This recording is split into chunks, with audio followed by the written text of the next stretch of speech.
इस training session में हम गिटहब कोपायलट के लिए ऑर्गेनाइजेशन और रिपॉजिटरी स्तर पर कस्टम इंस्ट्रक्शंस लागू करने की तकनीकी प्रक्रिया, आर्किटेक्चरल प्रभाव और गवर्नेंस रणनीतियों का गहराई से विश्लेषण करेंगे। गिटहब कोपायलट को एंटरप्राइज स्तर पर प्रभावी ढंग से उपयोग करने के लिए कस्टम इंस्ट्रक्शंस के सिद्धांत को समझना अत्यंत महत्वपूर्ण है। जब भी आप कोपायलट चैट में कोई प्रश्न पूछते हैं या कोई कोड जनरेट करने का प्रयास करते हैं, तो बैकग्राउंड में काम करने वाला लार्ज लैंग्वेज मॉडल बिल्कुल स्टेटलेस होता है।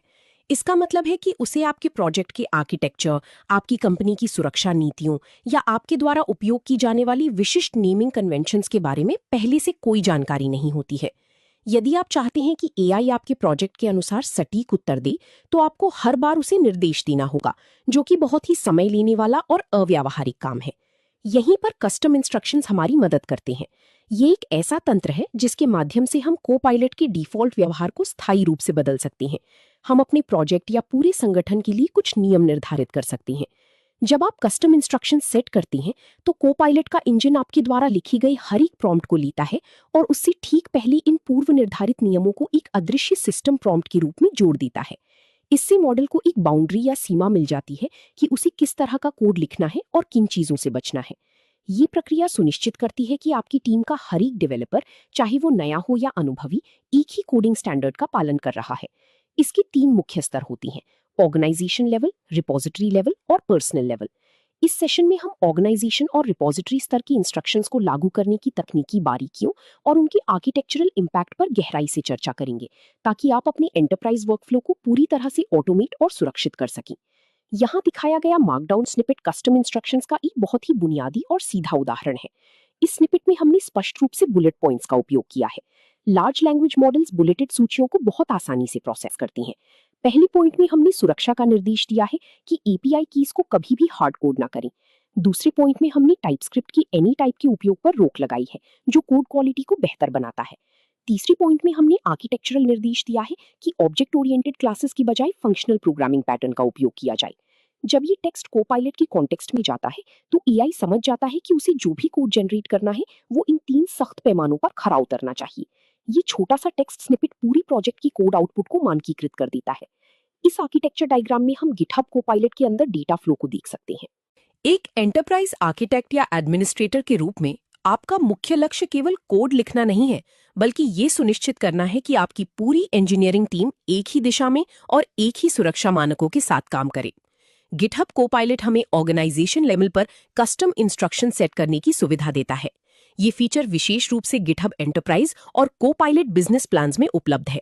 जब आप अपने गिटहब ऑर्गेनाइजेशन सेटिंग्स में जाते हैं और कोपायलट सेक्शन के अंतर्गत कस्टम इंस्ट्रक्शंस टैब खोलते हैं, तो आपको एक बड़ा टेक्स्ट एरिया मिलता है। यहाँ आप जो भी नियम या निर्देश लिखते हैं, वे आपके संगठन की प्रत्येक रिपॉजिटरी और हर एक डेवलपर पर स्वचालित रूप से लागू हो जाते हैं। कल्पना कीजिए कि आपकी कंपनी में एक सख्त नियम है कि कोई भी डेवलपर डेटाबेस क्वेरीज लिखते समय रॉ एसक्यूएल का उपयोग नहीं करेगा, बल्कि हमेशा ओआरएम का उपयोग करेगा। आप इस नियम को संगठन स्तर के निर्देशों में डाल सकती हैं। इसके बाद चाहे कोई भी डेवलपर किसी भी प्रोजेक्ट पर काम कर रहा हो, कोपायलट हमेशा ओआरएम आधारित कोड ही सुझाएगा और रॉ एसक्यूएल से बचेगा। इसके अतिरिक्त यदि आपकी कंपनी के पास कुछ विशिष्ट आंतरिक फ्रेमवर्क या लाइब्रेरीज हैं, तो आप उनका संदर्भ यहाँ दे सकते हैं। इसका सबसे बड़ा फायदा यह है कि आपको हर नए प्रोजेक्ट के लिए इन नियमों को मैन्युअल रूप से कॉपी पेस्ट नहीं करना पड़ता। ये गवर्नेंस और कंप्लायंस को स्वचालित करने का सबसे शक्तिशाली तरीका है। जब कोपायलट प्रॉम्प्ट तैयार करता है, तो वो सबसे पहले इन संगठन स्तर के नियमों को उठाता है और उन्हें सिस्टम प्रॉम्प्ट की सबसे निचले या बुनियादी स्तर पर एम्बेड कर देता है, जिससे ये सुनिश्चित होता है कि कंपनी की नीतियां हमेशा प्राथमिकता पर रहें। ये कोड स्निपेट एक वास्तविक दुनिया की संगठन स्तर की कस्टम इंस्ट्रक्शंस का उत्कृष्ट उदाहरण है। इसमें 4 स्पष्ट और अनिवार्य नियम परिभाषित किए गए हैं। पहला नियम रॉ एसक्यूएल को रोकता है और एंटिटी फ्रेमवर्क कोड के उपयोग को अनिवार्य बनाता है, जो एसक्यूएल इंजेक्शन हमलों से बचाता है। दूसरा नियम एक आंतरिक लाइब्रेरी एक्मे लॉगर को अनिवार्य करता है, जिससे पूरी संगठन में लॉगिंग का मानकीकरण होता है। तीसरा नियम स्पष्ट रूप से कनेक्शन स्ट्रिंग्स को हार्ड कोड करने से मना करता है। और चौथा नियम बहुत ही रोचक है। ये कोपायलट को निर्देश देता है कि जब भी कोई क्रिप्टोग्राफी से संबंधित जटिल सवाल पूछे, तो वो डेवलपर को कंपनी की इंटरनल स्लैक चैनल पर इंसानों से संपर्क करने की सलाह दे। ये एआई और मानव सहयोग का एक बेहतरीन मॉडल है। ये सीक्वेंस डायग्राम संगठन स्तर के निर्देशों के डिप्लॉयमेंट फ्लो को दर्शाता है।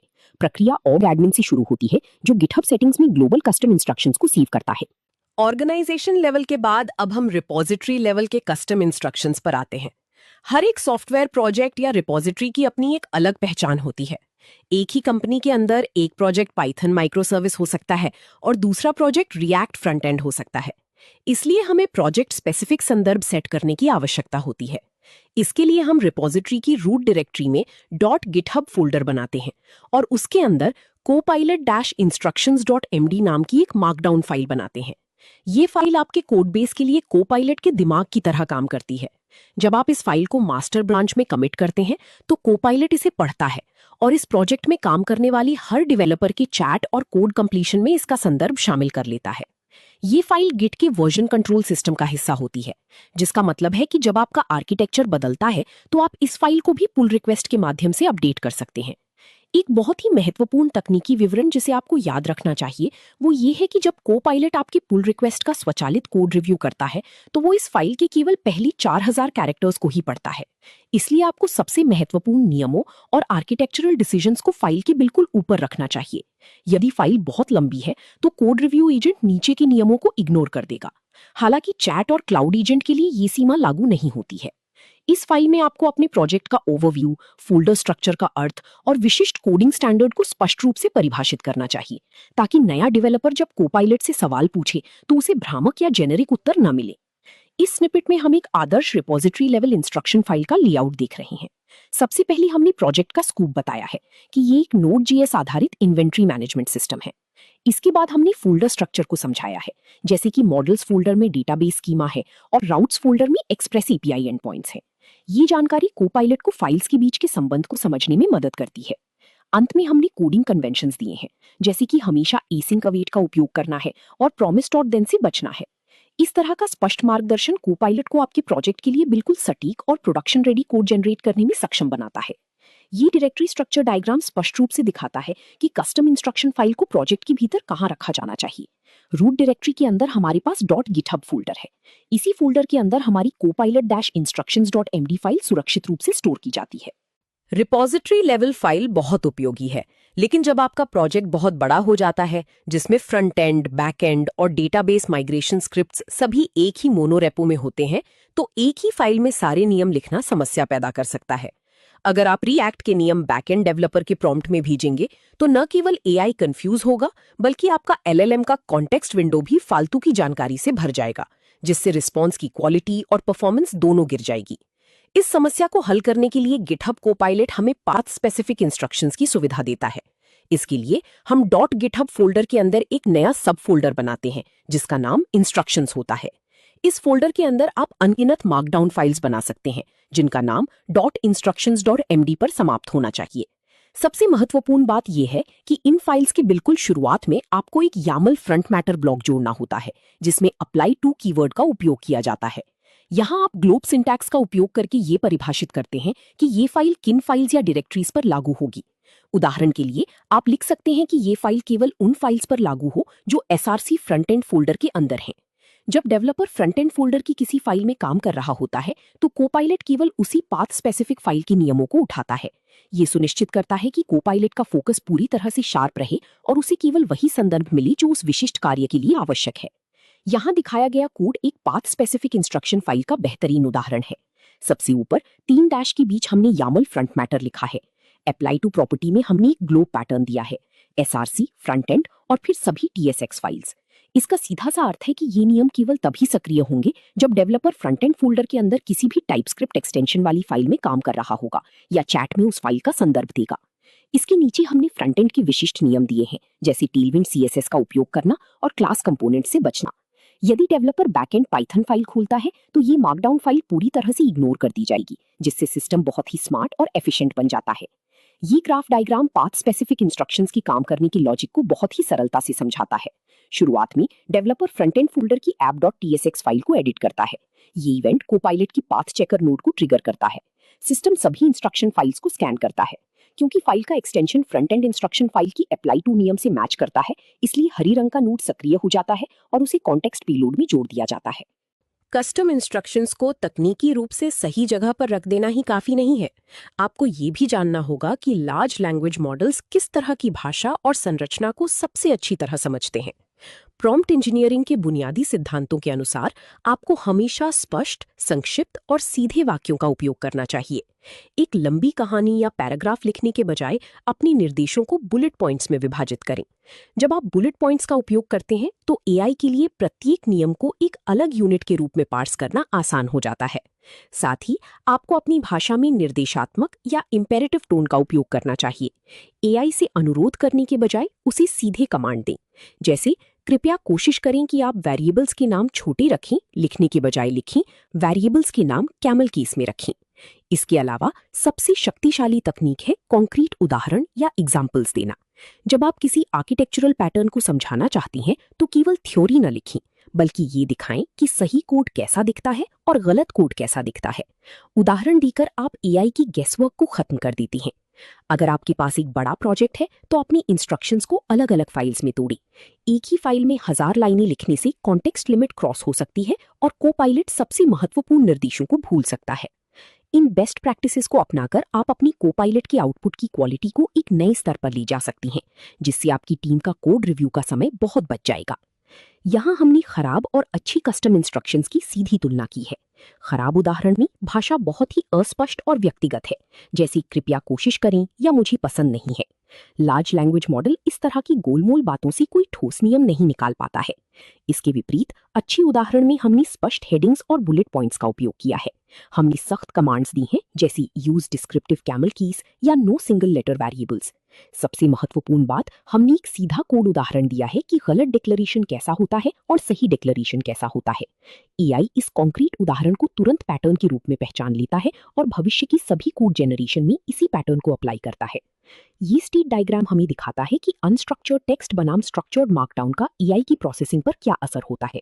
जब हम अस्पष्ट या अनस्ट्रक्चर्ड टेक्स्ट का उपयोग करते हैं तो एलएलएम प्रोसेसिंग भ्रामक हो जाती है और हमें बहुत ही जेनरिक या लो एक्यूरेसी आउटपुट मिलता है।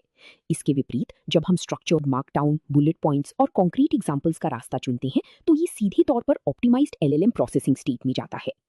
गिटहब कोपायलट इकोसिस्टम में अब कई अलग अलग प्रकार के टूल्स शामिल हैं, जैसे कि Copilot chat, Copilot cloud agent और कोपायलट कोड रिव्यू। कई बार ऐसा होता है कि हम कुछ कस्टम इंस्ट्रक्शंस केवल एक विशिष्ट टूल के लिए बनाना चाहते हैं। उदाहरण के लिए, मान लीजिए कि आपने एक इंस्ट्रक्शन लिखा है जिसमें यह बताया गया है कि पुल रिक्वेस्ट का कोड रिव्यू कैसे करना है और किन गलतियों को पकड़ना है। ये इंस्ट्रक्शन कोड रिव्यू एजेंट के लिए तो बहुत उपयोगी है, लेकिन अगर कोई डेवलपर अपने एडिटर में कोपायलट चैट से कोई सामान्य कोड जनरेट करवा रहा है तो उसके लिए ये रिव्यू वाला इंस्ट्रक्शन बिल्कुल फालतू है और केवल कॉन्टेक्स्ट विंडो का स्पेस बर्बाद करेगा। इस समस्या को हल करने के लिए यामल फ्रंट मैटर में एक्सक्लूड एजेंट कीवर्ड का उपयोग किया जाता है। आप इस कीवर्ड का उपयोग करके किसी फाइल को विशेष रूप से कोड रिव्यू या क्लाउड एजेंट द्वारा पढ़े जाने से रोक सकते हैं। यदि आप अपनी फाइल के फ्रंट मैटर में एक्सक्लूड एजेंट कोड रिव्यू लिखते हैं तो कोपायलट का कोड रिव्यू टूल उस फाइल को पूरी तरह से इग्नोर कर देगा, जबकि क्लाउड एजेंट और चैट उसका उपयोग करते रहेंगे।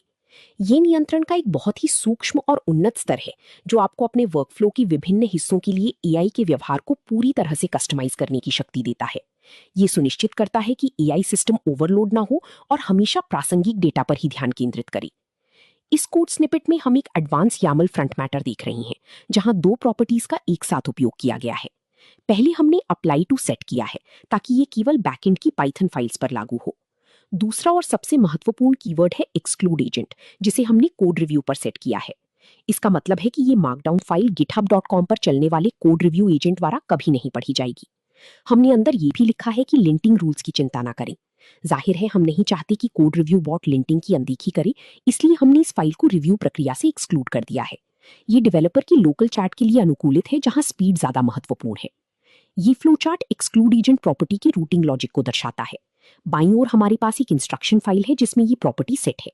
जब ये फाइल एआई सिस्टम में जाती है तो सिस्टम सबसे पहले एजेंट टाइप को चेक करता है। यदि वर्तमान प्रक्रिया आईडीई में कोपायलट चैट है या क्लाउड एजेंट वर्कस्पेस है तो सिस्टम कॉन्टेक्स्ट को सफलतापूर्वक इंजेक्ट कर देता है, जिसे हरे रंग के बॉक्स में दिखाया गया है। लेकिन यदि वर्तमान प्रक्रिया पुल रिक्वेस्ट का कोड रिव्यू एजेंट है तो लाल रंग का नोड सक्रिय हो जाता है और फाइल को पूरी तरह से इग्नोर कर दिया जाता है। चूंकि हम पर्सनल, रिपॉजिटरी और ऑर्गेनाइजेशन तीनों स्तरों पर कस्टम इंस्ट्रक्शंस लागू कर सकते हैं, इसलिए ये समझना बहुत जरूरी है कि जब ये सभी नियम एक साथ काम करते हैं तो क्या होता है। गिटहब कोपायलट एक बहुत ही स्पष्ट हायरार्की या प्राथमिकता क्रम का पालन करता है। जब आप कोई प्रॉम्प्ट भेजते हैं तो कोपायलट सिर्फ एक फाइल को नहीं चुनता, वो सभी प्रासंगिक फाइल्स को एक साथ इकट्ठा करता है और उन्हें मॉडल के पास भेजता है। लेकिन प्राथमिकता का क्रम इस प्रकार होता है: सबसे पहले पर्सनल इंस्ट्रक्शंस, उसके बाद पाथ स्पेसिफिक रिपोजिटरी इंस्ट्रक्शंस, फिर रिपोजिटरी वाइड इंस्ट्रक्शंस और अंत में ऑर्गेनाइजेशन कस्टम इंस्ट्रक्शंस। इसका मतलब है कि यदि आपके संगठन के नियमों और आपके व्यक्तिगत नियमों के बीच कोई सीधा टकराव या कॉन्फ्लिक्ट होता है तो कोपायलट आपके व्यक्तिगत नियमों को अधिक महत्व देगा। हालांकि एक अच्छे इंजीनियर के रूप में आपको कभी भी जानबूझकर ऐसे नियम नहीं बनाने चाहिए जो एक दूसरे के विपरीत हों। एक और महत्वपूर्ण पहलू कॉन्टेक्स्ट विंडो की सीमा है। एआई अनंत टेक्स्ट नहीं पढ़ सकता। यदि आपकी सभी इंस्ट्रक्शन फाइल्स मिलकर बहुत बड़ी हो जाती हैं, विशेष रूप से कोड रिव्यू के दौरान जहां 4000 कैरेक्टर की सीमा होती है, तो कोपायलट अतिरिक्त टेक्स्ट को ट्रंकेट कर देगा या काट देगा। इसलिए ये सुनिश्चित करना आपकी जिम्मेदारी है कि आपकी संगठन और प्रोजेक्ट के नियम संक्षिप्त, सटीक और पूरक हों, ना कि एक दूसरे को ओवरराइट करने वाले बड़े निबंध। ये जीसन स्निपेट कोपायलट के बैकएंड में कॉन्टेक्स्ट पेलोड की पदानुक्रम को एक वैचारिक रूप में प्रस्तुत करता है। आप देख सकते हैं कि प्रायोरिटी 1 पर पर्सनल इंस्ट्रक्शंस है, जैसे कि हमेशा एक विशिष्ट भाषा में उत्तर देना। प्रायोरिटी 2 पर पाथ स्पेसिफिक नियम है। प्रायोरिटी 4 पर ऑर्गेनाइजेशन के नियम है। जब एलएलएम इस पेलोड को प्रोसेस करता है तो वो इन सभी नियमों को जोड़ता है। कॉन्फ्लिक्ट रेजोल्यूशन कीज को स्पष्ट करता है कि स्पष्ट टकराव की स्थिति में हमेशा उच्च प्राथमिकता वाला नियम जीतता है। ये जीसन मॉडल डेवलपर्स को सिस्टम की आंतरिक कामकाज और ओवरलैपिंग नीतियों को समझने में मदद करता है। ये एग्रीगेशन डायग्राम दिखाता है कि विभिन्न स्तरों के नियम एक साथ कैसे मिलते हैं। हमारे पास 4 अलग-अलग स्रोत हैं: personal settings, path specific file, repo wide file और ऑर्गेनाइजेशन सेटिंग्स। ये चारों डेटा स्रोत बीच में मौजूद कॉन्टेक्स्ट एग्रीगेटर नोड में अपना डेटा फीड करते हैं। ये एग्रीगेटर उन सभी को जोड़कर एक सिंगल एलएलएम प्रॉम्प्ट तैयार करता है। तीर पर लिखा टेक्स्ट एक बहुत ही महत्वपूर्ण चेतावनी देता है कि ट्रंकीट सिर्फ टू लार्ज। इसका अर्थ है कि यदि एकत्रित डेटा मॉडल की टोकन सीमा को पार कर जाता है तो कम प्राथमिकता वाली डेटा को हटा दिया जाएगा। अपने एआई वर्कफ्लो को अनुकूलित करने के इस प्रशिक्षण सत्र के अंतिम चरण में हम गवर्नेंस, ऑडिटिंग और निरंतर सुधार पर ध्यान केंद्रित करेंगे। एक बार जब आप अपने संगठन या रिपोजिटरी के लिए कस्टम इंस्ट्रक्शंस लागू कर देते हैं तो काम खत्म नहीं होता है। ये एक सतत प्रक्रिया है। आपको नियमित रूप से ये जांचना चाहिए कि क्या कोपायलट वास्तव में आपके नियमों का पालन कर रहा है। यदि आप देखते हैं कि कोपायलट बार बार किसी विशिष्ट नियम को नजरअंदाज कर रहा है, तो इसका मतलब है कि आपका नियम बहुत अधिक अस्पष्ट है या अन्य नियमों के साथ ओवरलैप कर रहा है। इसे ठीक करने के लिए आपको उस नियम को फिर से लिखना चाहिए, उसमें कॉन्क्रीट उदाहरण जोड़ने चाहिए और एक नई पुल रिक्वेस्ट बनाकर उसे टेस्ट करना चाहिए। गवर्नेंस के नजरिए से एडमिनिस्ट्रेटर्स को गिटहब के ऑडिट लॉग्स का उपयोग करके ये मॉनिटर करना चाहिए कि टीम के सदस्य एआई का उपयोग कैसे कर रहे हैं और क्या वे संगठन के नियमों का अनुपालन कर रहे हैं। याद रखें, एआई टूलिंग रातों रात जादू नहीं करती। ये आपके द्वारा दिए गए संदर्भ के आधार पर सीखती है और रिफाइन होती है। अपने कस्टम इंस्ट्रक्शंस को अपनी टीम के एब्स्ट्रैक्ट ज्ञान को एक ठोस कोडिफाइड दस्तावेज में बदलने की अवसर के रूप में उपयोग करें। दोस्तों, मुझे उम्मीद है कि आपने custom.github इंस्ट्रक्शंस को लागू करने और प्रबंधित करने की तकनीकी और रणनीतिक पहलुओं को गहराई से समझ लिया होगा। ये ज्ञान आपको अपने प्रोजेक्ट्स में उच्च गुणवत्ता और सुरक्षा सुनिश्चित करने में बहुत मदद करेगा। इसी तरह की एडवांस और प्रीमियम सर्टिफिकेशन तैयारी, Q and D banks, full e books, audio books, full length training और बेहतरीन इंटरव्यू गाइड्स के लिए कृपया quicktacki.com पर जरूर विजिट करें। वीडियो को लाइक और सब्सक्राइब करना न भूलें। धन्यवाद। ये bash script snippet custom instructions को रिफाइन और टेस्ट करने के लिए एक व्यवहारिक वर्कफ्लो दिखाता है। आप सीधे प्रोडक्शन में नियम नहीं बदलते हैं। पहले आप एक टेस्ट ब्रांच बनाते हैं और उसमें अपनी इंस्ट्रक्शन फाइल को मॉडिफाई करते हैं। इसके बाद आप अपने आईडीई में एक डमी फाइल खोलकर कोपायलट चैट को प्रॉम्प्ट देते हैं। आप वास्तविक समय में देखते हैं कि क्या कोपायलट का जनरेट किया गया कोड आपके नए नियमों का सम्मान कर रहा है या नहीं। यदि आउटपुट सही है और आपके मानकों के अनुरूप है, तभी आप उस बदलाव को मुख्य ब्रांच में कमिट करते हैं। ये इटरेटिव टेस्टिंग दृष्टिकोण ये सुनिश्चित करता है कि आपके एआई नियम हमेशा 100% सटीक और प्रभावी रहें। ये अंतिम फ्लो चार्ट एआई गवर्नेंस के लिए कंटिन्यूअस इंप्रूवमेंट या निरंतर सुधार चक्र को दर्शाता है। हम ड्राफ्ट इंस्ट्रक्शन से शुरू करते हैं और कोपायलट चैट के साथ उनका परीक्षण करते हैं। फिर निर्णय नोड पर हम जांचते हैं कि क्या आउटपुट कंप्लायंट है। Welcome to quicktechie.com. So just type in quicktechie.com here. Then you can go through the material which is provided by Quicktechie. So we have first of all video courses which you can go here and you can find the various video courses across the technologies as well as finance domain. So if you see in Microsoft, we have 8 programs currently running. Next, you can go through the ebooks available. So all the ebooks which are in PDF format today, and you can download this. So let me go through Microsoft certification ebooks. You can click on any of this and you can see this is the PDF available for you to download. So these are the premium ebook mostly available on quicktechie.com platform only.